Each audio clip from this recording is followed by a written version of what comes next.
નમસ્કાર, આપ જોઈ રહ્યા છો પ્લેગ્રાઉન્ડ ધ સ્પોર્ટ્સ શો અને હું છું જય શર્મા. તો ભારત અને ઇંગ્લેન્ડ વચ્ચે તેંડુલકર એન્ડરસન ટ્રોફીની 5મી અને અંતિમ ટેસ્ટ મેચ લંડનના ઓવલ સ્ટેડિયમ ખાતે રમાઈ રહી છે. ગુરુવારે મેચના પહેલા જ દિવસે શુભમને 21 રન બનાવીને રન આઉટ થયો હતો. ટૂંકી ઇનિંગ છતાં તેણે સુનિલ ગાવસ્કર અને ગેરી સોબર્સના 2 રેકોર્ડ પણ તોડ્યા. રાહુલે પણ સિરીઝમાં 1000 બોલ પણ રમ્યા. કેવો રહ્યો પ્રથમ દિવસ, કેવો રહ્યો ભારત માટે અને ટેસ્ટ મેચ અને કઈ તરફ જઈ રહી છે તે વિશે ચર્ચા કરીશું. 224ની અંદર ઓલ આઉટ થયા છે અને આગળની રણનીતિ શું રહેશે તે વિશે ચર્ચા કરીશું. અને આ ચર્ચા કરવા માટે આપણી સાથે સ્ટુડિયોમાં ઉપસ્થિત છે સ્પોર્ટ્સ એક્સપર્ટ અશોક મિસ્ત્રી. અશોકભાઈ, આપનું સ્વાગત છે. Thank you so much. તો અશોકભાઈ, 224 રનની અંદર ઓલ આઉટ તે વિશે ચર્ચા કરીએ તે પહેલા જોઈએ એક ખાસ રિપોર્ટ. ભારત અને ઇંગ્લેન્ડ વચ્ચેની 5મી અને છેલ્લી ટેસ્ટ મેચ ઓવલના મેદાન પર રમાઈ રહી છે. પ્રથમ દિવસના અંતે ભારતે 6 વિકેટના ભોગે 204 રન બનાવ્યા. ઇંગ્લેન્ડે ટોસ જીતીને ઓવલના મેદાન પર પ્રથમ ફિલ્ડિંગનો નિર્ણય લીધો, જેનો લાભ તેને તરત જ મળી ગયો. જ્યારે પોતાની રણનીતિ પ્રમાણે એટકિન્સે જયસ્વાલ સામે રાઉન્ડ ધ વિકેટ બોલિંગ કરીને એંગલ ડિલિવરીથી માત્ર 10 રનના જુમલે એલબીડબ્લ્યુ કર્યો. જ્યારે 38 રનના કુલ જુમલે વોક્સના બોલને રાહુલે સ્ટમ્પ પર રમી નાખતા બોલ્ડ થયો અને ભારતની બહુમૂલ્ય વિકેટ પડી.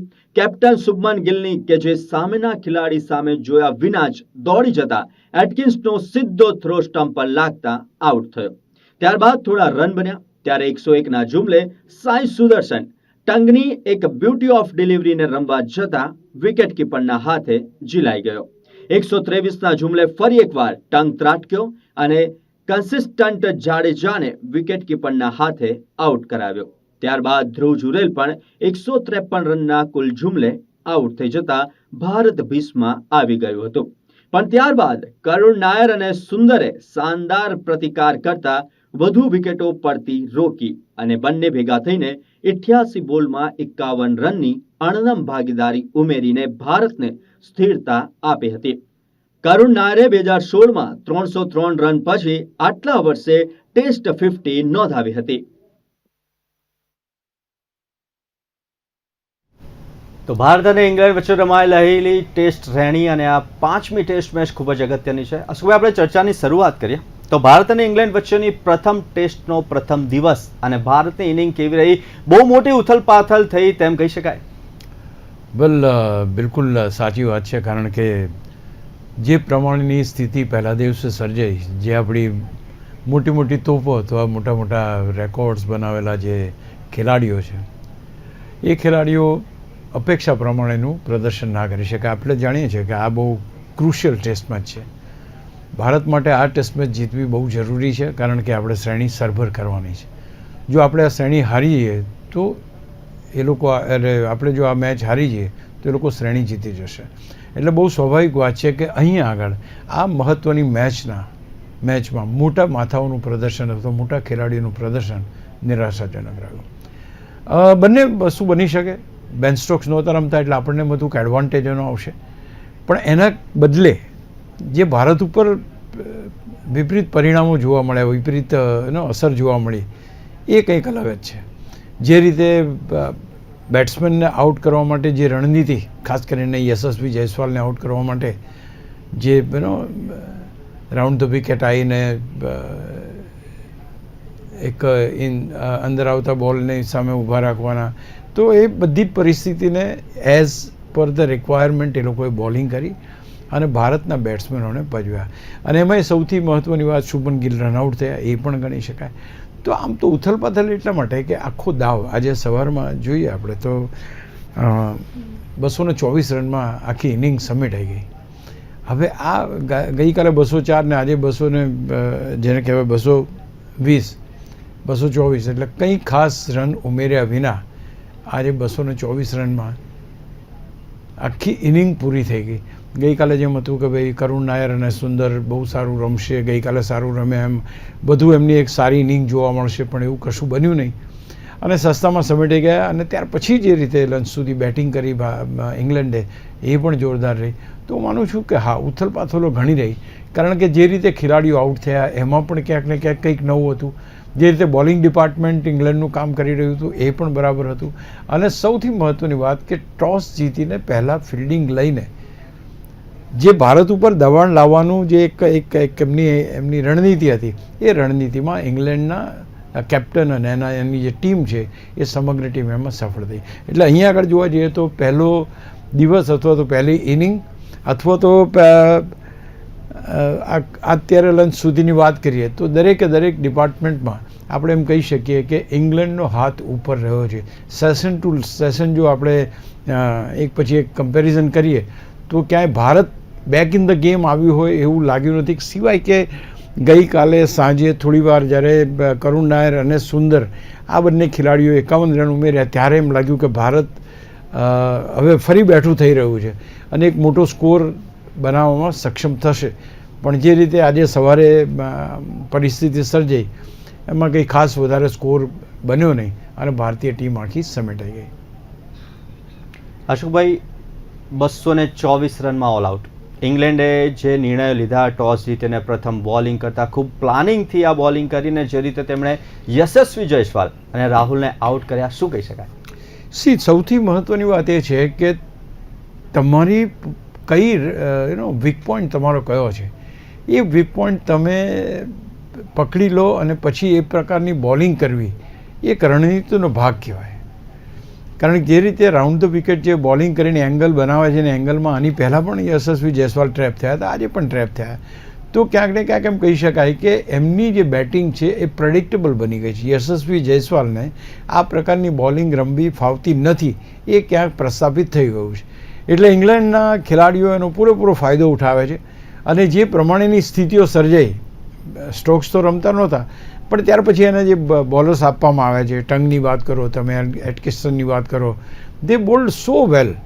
એને કહેવાય કે એકદમ ટેરિફિક બોલિંગ એ લોકોએ કરી છે. અને એ કરી, તમે બિલકુલ સાચી વાત કહી. યશસ્વી જયસ્વાલને તમે જુઓ, યશસ્વી જયસ્વાલ એકવાર સારું રમ્યા ત્યાર પછી he is not able to score, big score નથી કરી શકતા. તો એ ક્યાંક ને ક્યાંક ભારતને ડેફિનેટલી નડે છે, કારણ કે શરૂઆતમાં એની વિકેટ તો પડે જ છે એવું કહી શકાય તો ચાલે. રાહુલ રમી જાય છે પણ એની આ વખતે રાહુલ પણ ઓફ સ્ટમ્પની બહાર જતો બોલ હતો, એને ખબર છે કે આ કટ કરવા જાય છે અને આવીને અંદર સ્ટમ્પમાં લાગ્યો. તો ક્યાંક કહી શકાય કે જે નબળીઓ ભારતીય બેટર્સની છે એ નબળીઓને ક્યાંક ને ક્યાંક એ લોકો કમ્પાઇલ કરીને એ પ્રકારનો બોલિંગ એટેક લાવીને એ પ્રકારનું બોલિંગ નાખીને, પહેલી વસ્તુ છે કે શોર્ટ ડિલિવર ઉપર ભારતના બેટ્સમેનોને તકલીફ પડે છે. અને બીજી આ પ્રકારની એકદમ જેને કહેવાય કે રાઉન્ડ ધ વિકેટ બોલિંગ કરવી અને એક એંગલ બનાવીને જે બેટ્સમેનને એ કરવો, આઈ થિંક આ બધી જ વસ્તુઓ આપણે જોઈએ તો એમ લાગે કે ઇંગ્લેન્ડનું પ્લાનિંગ કદાચ ભારત કરતાં વધારે સારું એવું આ ટેસ્ટ મેચમાં એવું લાગી રહ્યું છે. પ્રદર્શન તો સારું જ જોવા મળ્યું છે અશોકભાઈ. અને ભારતના કેપ્ટન શુભમન ગિલ, કે જેને આપણે અગાઉ પણ જ્યારે પણ આ ટેસ્ટ સિરીઝ શરૂ થઈ ત્યારથી આપણે કહીએ છીએ કે તેને હવે ખરું ઉતરવું પડશે એઝ એ કેપ્ટન તરીકે. તો ભારતીય કેપ્ટન શુભમન ગિલનું રન આઉટ થવું ભારતને કેટલું મોંઘું પડ્યું? શું આ અન્ડરસ્ટેન્ડિંગનો અભાવ કહી શકાય? It is unfortunate and not required મારી દ્રષ્ટિએ. કારણ કે સામેનો જ પાર્ટનર છે જેની સાથે એ રમે છે. સુદર્શન ઇઝ પ્લેઇંગ, કે જેની સાથે આઈપીએલમાં પણ આટલું બધું રમે છે. 2-3 પ્રસંગો એવા બન્યા કે જ્યારે કાં તો સુદર્શન બહાર નીકળી જાય કાં ગિલ બહાર નીકળી જાય અને તમે કોલ પૂરો નથી આપી શકતા, ક્યારેય દોડવું. અને આ ક્યાં T20 છે કે જેમાં રન્સ બનાવવા જ પડે. ધારો કે તમે બાઉન્ડ્રી એક મળી જતી હોય ઓવરમાં, તો પછી આવા સિંગલ રન ટ્રાય કરવાની જરૂર ક્યાં છે? અને એ બિલકુલ એવું બન્યું. એમણે he kept his eyes on the ball અને ત્યાંથી દોડ્યા. એમને સામે ખબર જ નથી કે સામે ખેલાડી દોડે છે કે નથી દોડતો. એણે પેલા ના પણ પાડી. હી વોઝ જસ્ટ શાઉટિંગ કે ભાઈ નથી રન અહીં આગળ. There was no run at that particular point because it was straight played in to the hands of the fielder. તો આ પ્રમાણે અને આવી મહત્ત્વની મેચમાં શુભમન ગિલ મોટો કેપ્ટન છે, મોટો બેટર છે, કોઈ બેમત નથી. પણ આ પ્રકારની જ્યારે ક્રિકેટ તમે રમો અને એ વખતે થ્રો આવ્યો સીધો એટકિન્સનનો સ્ટમ્પની ઉપર, એટલે પણ એક છે કે તમે નીકળી ગયા છો. ઘણી વાર એવું બને કે થ્રો કરે ને બહાર જાય અને તમને જીવતદાન મળે, પણ એમાં ના બન્યું, એ ના મળ્યું. હવે આ જીવતદાન કેટલું મોંઘું પડે છે તમે જુઓ. પાછળ તમારી આખી ઇનિંગ સમેટાઈ ગઈ. ભારતે આ વખતે 8મા ક્રમ સુધીના બેટર્સ રાખ્યા હતા. કરુણ નાયરને રમાડ્યા, સુદર્શનને પણ રમાડ્યા, બધા જ ખેલાડીઓને રમાડ્યા. પણ તે છતાંય જે પ્રમાણેનો સ્કોર જોઈતો હતો એ સ્કોર ના મળ્યો. કારણ શરૂઆત નબળી થઈ. યશસ્વી જયસ્વાલ આઉટ થયો, રાહુલ આઉટ થયો અને ગિલ આઉટ થયો. આ 3 મહત્ત્વની વિકેટો ભારતે ગુમાવી દીધા પછી કમબેક કરવું ભારત માટે મુશ્કેલ હતું અને એ પ્રમાણેની હતી. એટલે શુભમન ગિલનું આઉટ થવું એ ઇમ્પેક્ટ તો પડ્યો ને એનો, પણ એની સાથે સાથેનો રિવર્સ ઇમ્પેક્ટ એ પડ્યો કે ઇંગ્લેન્ડની ટીમ જોશમાં આવી ગઈ કે now we can crush the Indian team you know. તો એ ક્યાંક ને ક્યાંક બહુ મહત્ત્વની વાત છે કે એક વિકેટ પડી એનો સવાલ નથી, પણ એ વિકેટ પડવાને કારણે because he is the top scorer. ગાવસ્કરનો રેકોર્ડ હમણાં જ એણે તોડ્યો છે અને એ આટલા 700+ રન બનાવનાર એક જ ખેલાડી છે. તો ક્યાંક ને ક્યાંક એ ખેલાડીને આઉટ કરીને જે એમની જે કહેવાય ને કે એન્થુઝિયાઝમ જે વધ્યું ઇંગ્લેન્ડનું, એ સમગ્ર મેચમાં આપણને ભારે પડ્યું, સમગ્ર ઇનિંગમાં આપણને ભારે પડ્યું એમ કહી શકાય. અશોકભાઈ, હવે જ્યારે જે વિકેટો પડી 200 રન પછી જે વિકેટોનો દોર જોવા મળ્યો, તો ભારતને જાડેજા અને સુંદરનો સપોર્ટ પણ આ વખતે ના મળ્યો, તે પણ મુશ્કેલી વધારી ગયું તેમ કહી શકાય. આમાં ક્રિકેટ આ જ વસ્તુ છે, ખાસ કરીને ટેસ્ટ ક્રિકેટ એવી વસ્તુ છે. કારણ કે ટેસ્ટ ક્રિકેટની અંદર તમે જ્યારે વિકેટ ના પડતી હોય તો ના પડે, અને પડે તો 2-3 વિકેટો ઝડપથી પડી જાય. અને ક્યારેક આ પ્રકારની પરિસ્થિતિમાં જેની ઉપર તમે ભરોસો રાખો એ બેટ્સમેન ના રમે. અચ્છા, ભરોસો તમે કોની ઉપર રાખ્યો તો શુભમન ગિલ ના ફેલ ગયો, રાહુલ ફેલ ગયા, રવિન્દ્ર જાડેજા ફેલ ગયા, સુંદર ફેલ ગયો, સુદર્શન ફેલ ગયો. તો તમે જેની ઉપર ભરોસો રાખો છો એ બેટ્સમેનો દરેકે દરેક વખતે રન બનાવે એવું હોતું નથી. આ ખેલાડીઓને આજે રમવાની જરૂર હતી, કારણ કે ઇંગ્લેન્ડને ભીસમાં લેવા માટે આ ટોટલ કોઈ રીતે પૂરતું નથી. આજે દશેરાના દાડે ભારતના ઘોડા ના દોડ્યા અને 224 રનમાં ઓલ આઉટ થઈ ગયા. આપણે એની પહેલાં તો ઘણી બધી વાર એવું બન્યું છે કે 6 વિકેટ પડી ગયો ત્યાર પછી પણ 400 રન થયા હોય. એટલે it's not that we can't do it, પણ આજે ના થયું અથવા તો ગઈકાલે ના થયું. અને એ જે પરિસ્થિતિ ઊભી થઈ છે એ પરિસ્થિતિ હવે ભારત ઉપર દબાણ વધારે છે. અચ્છા, બીજું કે જે રીતે લંચ સુધી એ લોકોએ બેટિંગ કરી એ પણ ખતરનાક બેટિંગ કરી. તો જે પરિસ્થિતિ સર્જાઈ એ પરિસ્થિતિનો ઇમ્પેક્ટ સીધો આત્મવિશ્વાસ વધી જાય એના ઉપર પડે છે. એમને એમ લાગ્યું કે હવે ભારતને હરાવવું બહુ સહેલું છે, કારણ કે 224 રનમાં ઓલ આઉટ થયું છે ભારત. તો જો આપણી પાસે ઇંગ્લેન્ડ જબરજસ્ત સ્કોર કરીને આપણી સામે મોટો સ્કોર મૂકી શકે છે તો ભારત ભીંસમાં આવી જાય, સ્વાભાવિક છે. તો હું માનું છું કે આ બધી બાબતો, શુભમન ગિલનું આઉટ થવું કે રાહુલનું આઉટ થવું, કે એક એવો વ્યક્તિ જોઈએ કે જે ઇનિંગને સંભાળી શકે એવો કોઈ ખેલાડી આ 224માં દેખાયો નહીં આપણને, એમ કહી શકાય. 224, કારણ કે આંકડો, અને આપણે સ્કોરની જે વાત કરી હતી કે સ્કોર ખૂબ વધુ બનાવવો પડશે, પણ ત્યારે 224 સ્કોર બનાવી શક્યા. કરુણ નાયર પણ ગઈકાલે અર્ધસદી ફટકારીને નોટ આઉટ હતો, પણ આજે સવારે તરત જ તે આઉટ થઈ જતા ભારતની ઇનિંગ જલ્દી સમેટાઈ ગઈ તેમ કહી શકાય. ને બિલકુલ સાચી વાત છે ને. આ ધબડકો કહેવાય એને, કે તમે આજે 5-25 રનની અંદર તમે આખી ઇનિંગ પતી ગઈ તમારી.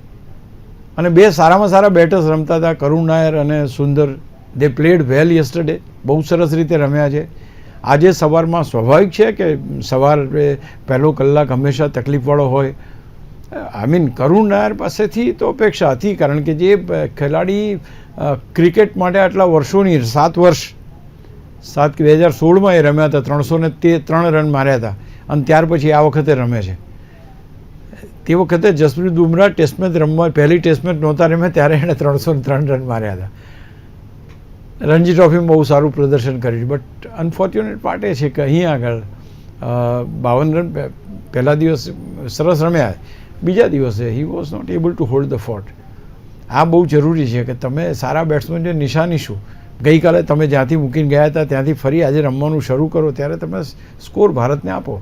તો માનું છું કે કરુણ નાયરની નિષ્ફળતા અને પાછળના બાકીના બધા બેટ્સમેન પછી તો કોઈ, કારણ કે એવી બી કોઈ જરૂર નહોતી કે સુંદરને આવો હુક શોટ મારવો પડે ને કેચ એકદમ ઇઝી કેચ એ આપી દે.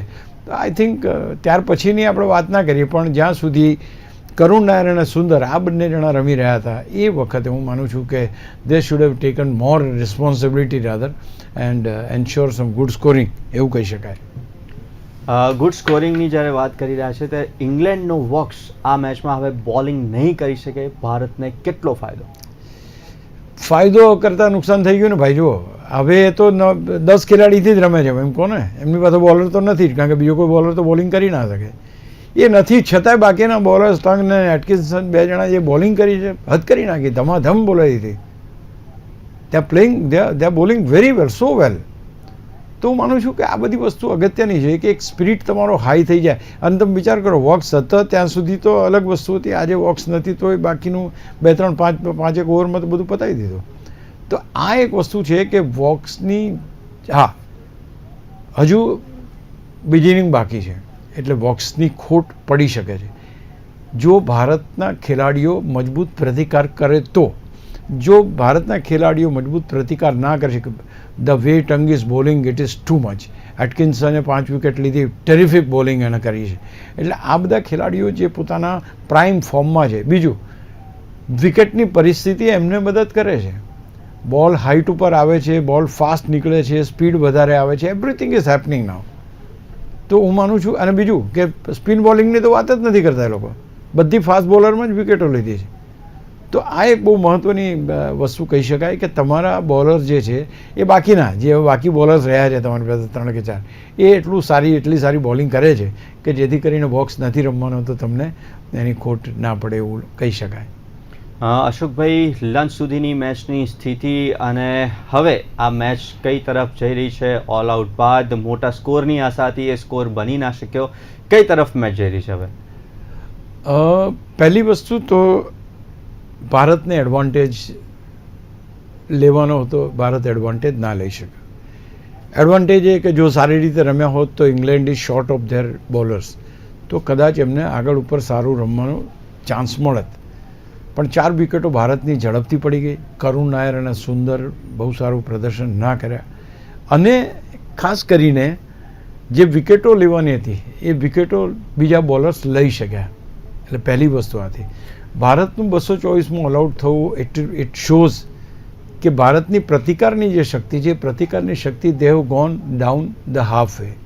કારણ કે 400-450 રન કરતી ટીમ સડનલી તમને આટલા ઓછા સ્કોરમાં જો ઉડી જતી હોય તો પછી એ એડવાન્ટેજ સીધો બને. અને બીજું કે તમે આ જે બોલર્સથી પ્રભાવિત થયા છો, જે બોલર્સથી તમે પ્રભાવિત થયા છો, ધારો કે જે એ બોલિંગની જો વાત કરો, બોલર્સની વાત કરો તો એ બોલર્સ તો બીજી વખતે બી રહેશે તમારી પાસે.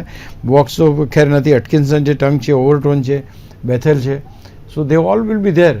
તો ક્યાંક ને ક્યાંક બીજી ઇનિંગમાં પણ તમે એમનો પ્રભાવ યથાવત રહે એવી પરિસ્થિતિ કરી આપી કે જે તમે 224માં ઓલ આઉટ થઈ ગયા. એટલે પહેલી વસ્તુ આ છે. નાવ 224માં ઓલ આઉટ થઈ ગયા ત્યાર પછી આપણને લાગ્યું કે ચલો આપણે એ લોકો વિકેટ લઈ શકાય તો આપણે બી ફટાફટ વિકેટ લઈ લઈએ. ઇન્ડિયન ટીમ બોલિંગમાં આવી, ઇંગ્લેન્ડની ટીમ જે છે બેટિંગમાં આવી.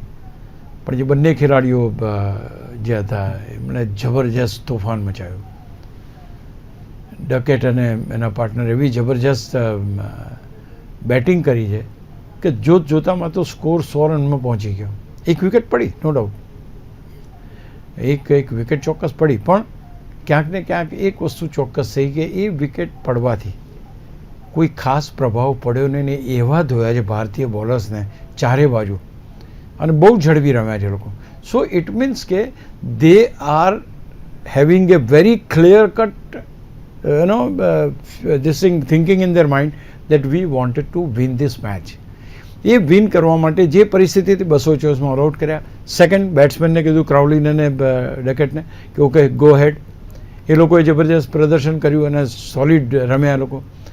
તો 1 વિકેટ નો ડાઉટ પડી, અને એ તે ખોટો શોટ મારવા ગયા ને વિકેટ પડી. એટલે પણ યસ, આપણને વિકેટ મળી એટલે બહુ મહત્ત્વની બાબત કહી શકાય. કે હવે શું, તો ભારતને 224નો તો સ્કોર છે આપણો, 109 રન એ લોકોનું બની ગયા છે, 1 વિકેટ પડી છે એ લોકોની.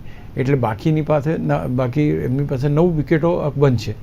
આ 9 વિકેટો એ કેટલો મોટો સ્કોર મૂકી શકે. બીજું, આપણને શું નડ્યું, જસપ્રીત બુમરાહ ટીમમાં નથી એ આપણને નડી ગયું. એ ક્યાંક ને ક્યાંક આપણને બહુ જ મોટો ફટકો પડ્યો કે જસપ્રીત બુમરાહ આજે રમી નથી રહ્યો.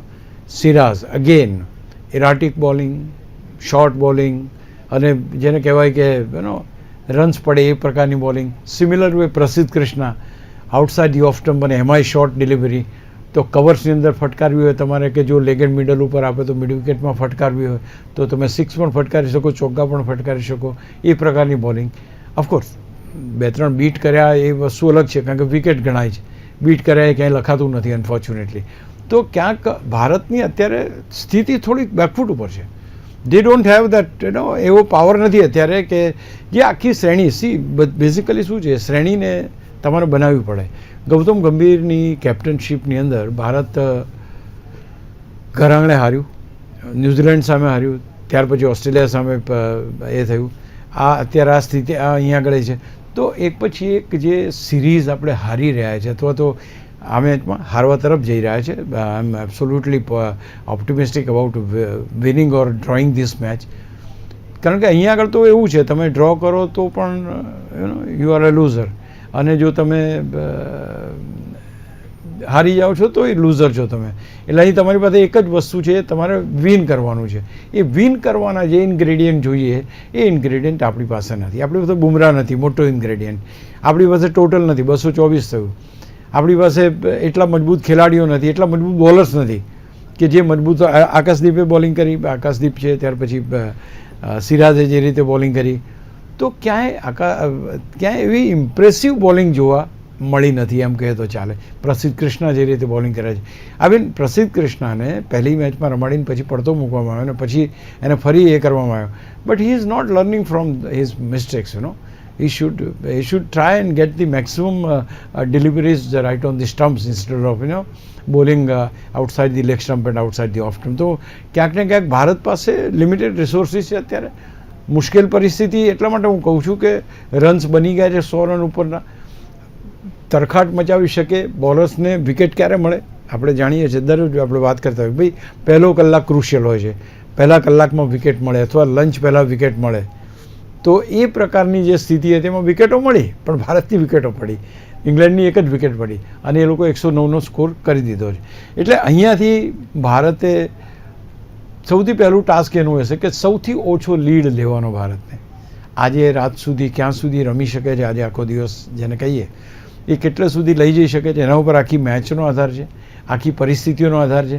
અને આજે હું માનું છું કે લંચ સુધીની સ્થિતિમાં ઇંગ્લેન્ડ ઓન ટોપ છે. હવે ભારતે પોતાના બેસ્ટ સેશન્સ એવા મેળવવા પડે કે જેથી કરીને આપણે ઇંગ્લેન્ડની 2-4 વિકેટો લઈએ અને દિવસના અંતે આપણે બહુ મોટો લીડ ના મળે એ પ્રકારની પરિસ્થિતિને ભારતીય ટીમમાં બનાવી શકીએ. અશોકભાઈ, એટલે આપણે ગઈકાલે પણ એક ચર્ચા કરી હતી કે ટીમમાં જે ફેરફાર કરવામાં આવ્યો છે એ ફેરફાર કોને ફળશે? કદાચ એવું કહી શકાય કે ઇંગ્લેન્ડને એ ફેરફાર ફળી ગયો છે. અશોકભાઈ, આપ અમારી સાથે ચર્ચા કરવા માટે જોડાયા તે બદલ ખૂબ ખૂબ આભાર. Thank you so much.